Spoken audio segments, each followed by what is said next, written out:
महात्मा बुद्ध का कहना था कि हर व्यक्ति की 4 पत्नियां होनी चाहिए। उनकी इस युक्ति के पीछे एक दिलचस्प कहानी है। बुद्ध के प्रारंभिक उपदेश वाले 32 आगम सूत्रों में से एक में इस दिलचस्प कहानी का जिक्र है। एक व्यक्ति की 4 पत्नियां थीं। प्राचीन भारत की व्यवस्था ऐसी थी जहां एक पुरुष कई पत्नियां रख सकता था। समय बीतने पर वो व्यक्ति बीमार पड़ जाता है। जब उसे अपनी मौत करीब दिखने लगी और वो जीवन के अंत में बहुत अकेलापन महसूस करने लगा, तो उसने अपनी पहली पत्नी को बुलाया और अपने साथ दूसरी दुनिया में चलने के लिए कहा।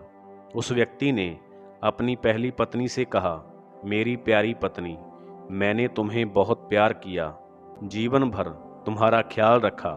अब मैं मरने वाला हूँ। क्या तुम मेरे साथ वहाँ चलोगी जहाँ मैं अपनी मृत्यु के बाद जाऊँगा?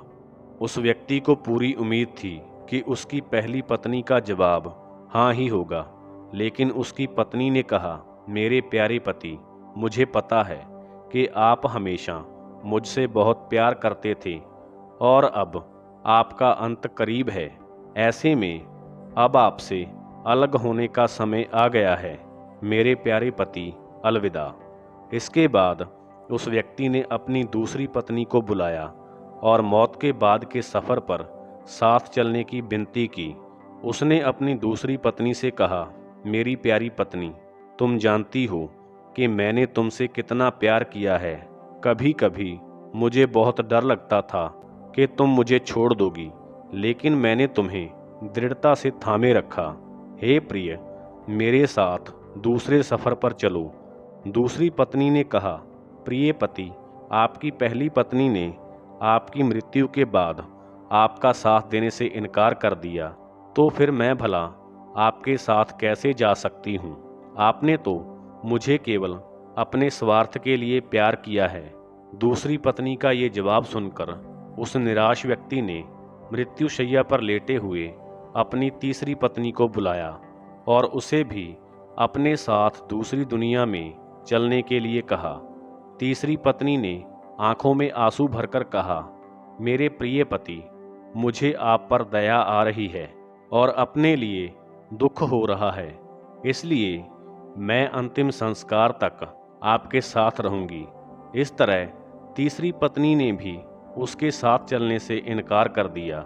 जब तीनों पत्नियों ने उसकी मृत्यु के बाद उसका अनुसरण करने से इनकार कर दिया, तब उस व्यक्ति को याद आया कि उसकी एक और पत्नी है, उसकी चौथी पत्नी, जिसकी उसने कभी ज़्यादा परवाह नहीं की थी। चौथी पत्नी के साथ उसने हमेशा एक दासी की तरह व्यवहार किया और हमेशा ही उसे धुतकारा था।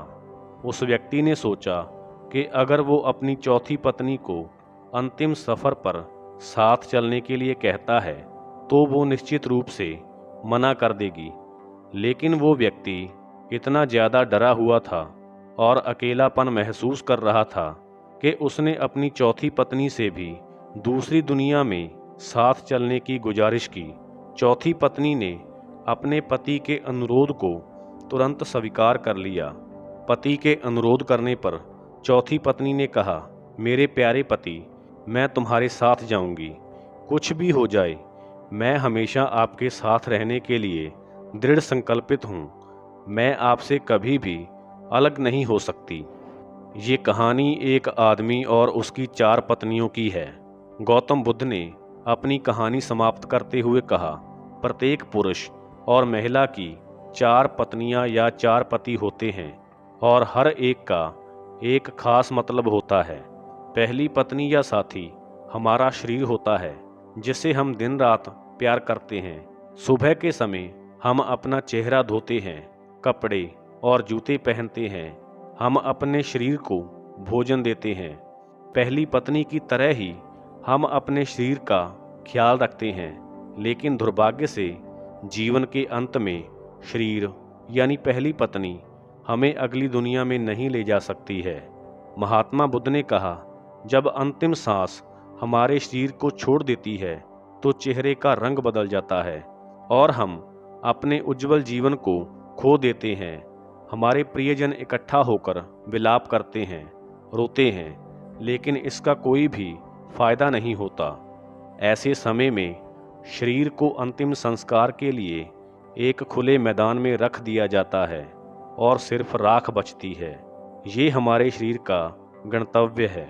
गौतम बुद्ध आगे कहते हैं, दूसरी पत्नी हमारे भाग्य, भौतिक चीज़ों, धन, संपत्ति, प्रसिद्धि, पद और नौकरी को दर्शाती है। हम इन सभी भौतिक चीज़ों से काफ़ी जुड़ाव महसूस करते हैं। इन्हें पाने के लिए हमने कड़ी मेहनत की है।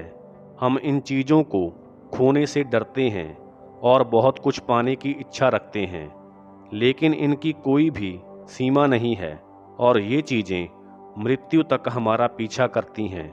हमारे भाग्य ने जो भी इकट्ठा किया है उसको हमें छोड़ना ही होगा। इस दुनिया में हम खाली हाथ आए थे और मृत्यु के बाद भी हमें खाली हाथ जाना होगा।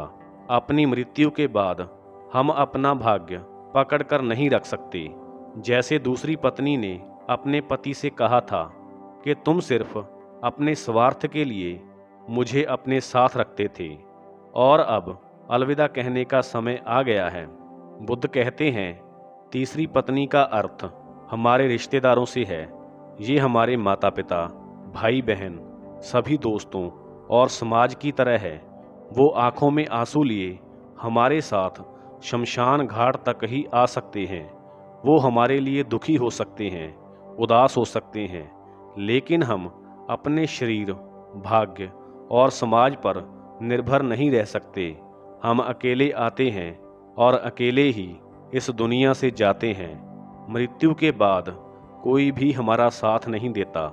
महात्मा बुद्ध ने कहा, चौथी पत्नी हमारा मन या चेतना है। जब हम गहराई से जान जाते हैं कि हमारा मन क्रोध, लालच और असंतोष से भरा हुआ है, तो हम अपने जीवन को अच्छे नज़रिए से देख पाते हैं। क्रोध, लोभ और असंतोष कर्म के नियम हैं। हम अपने कर्म से कभी पीछा नहीं छुड़ा सकते। जैसा कि चौथी पत्नी ने अपने मरते हुए पति से कहा था, तुम जहाँ भी जाओगे मैं तुम्हारे पीछे चलूँगी। गौतम बुद्ध ने अपने इस दृष्टांत के प्रत्येक महिला और पुरुष की 4 पत्नियां या पति होने चाहिए के माध्यम से ये बताया है कि हमारा पहला साथी होता है हमारा शरीर, हमारा दूसरा साथी होता है हमारी भौतिक चीज़ें, तीसरा साथी हमारे रिश्तेदार, नातेदार होते हैं और चौथा साथी होता है हमारा मन और चेतना। इसलिए हमेशा ध्यान रखिए कि आपके कर्म और आपके द्वारा किए हुए कार्य कभी आपका पीछा नहीं छोड़ते। इसलिए आप अपनी चौथी पत्नी यानी कर्म का हमेशा ख्याल रखिए, क्योंकि मृत्यु के पश्चात ये कर्म ही हमारे साथ जाते हैं। धन्यवाद।